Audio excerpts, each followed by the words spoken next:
One of the things that I thought about, and it was actually kind of hard for me to think about the concept of being lost, is when you're lost, sometimes that's when you're found. One of the things that my mom can attest to is I always wanted to be lost in order to find certain things. And since we're in this place, I said out of all the stories that I can think about, was the first time that I actually went to the City of Lights, Paris. All my life, I always wanted to travel.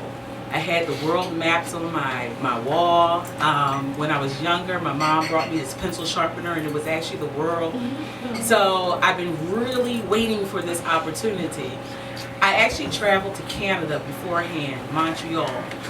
Canada is nothing like Paris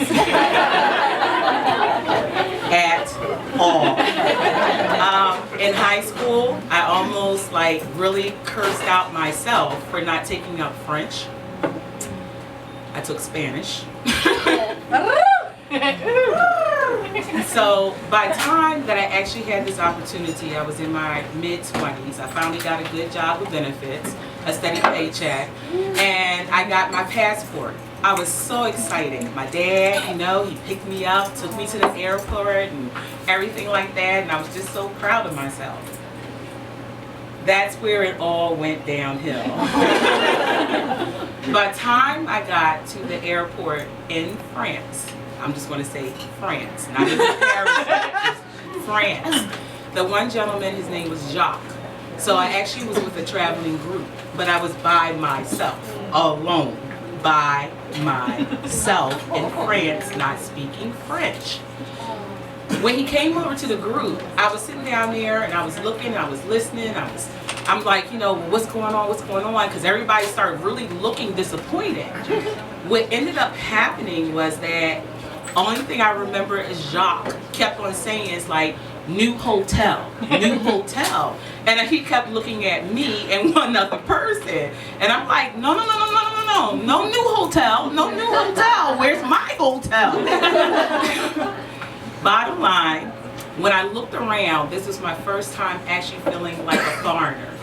When you look around and you see no English at all, and nobody speaks English, and it is true, the French may speak English, but they will not talk to you in English. So as I'm going around and I'm like, Jacques, what's going on, everything like that, eventually I just had to put my faith in the fact is that I wanted to be a world traveler, so let me go ahead and do this thing.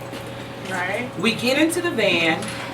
I have no idea. I can't read any of the street signs. So he drops everybody off except for me. We get to the hotel, and as you can see, physically I'm a fluffy person. I like that term, fluffy. By the time we got in front of the hotel, it had to have been this big.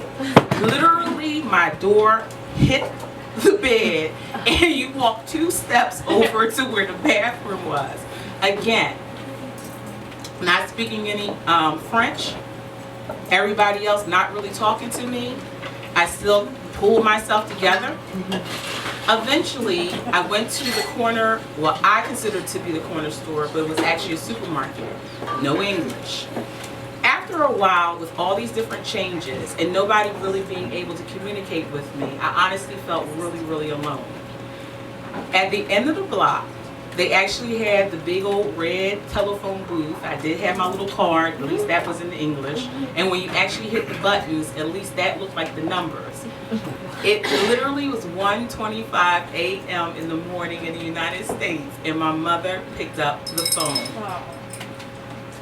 Only thing that she could hear on the other end was me saying, I'm over here, nobody speaks English, and I don't know where to go, and what am I doing? I don't know, because I'm over here and I'm by myself. My mother, an OG, for those who don't know what an OG is, literally talked back and said, didn't you say you wanted to be the world traveler? And excuse my French. Yes.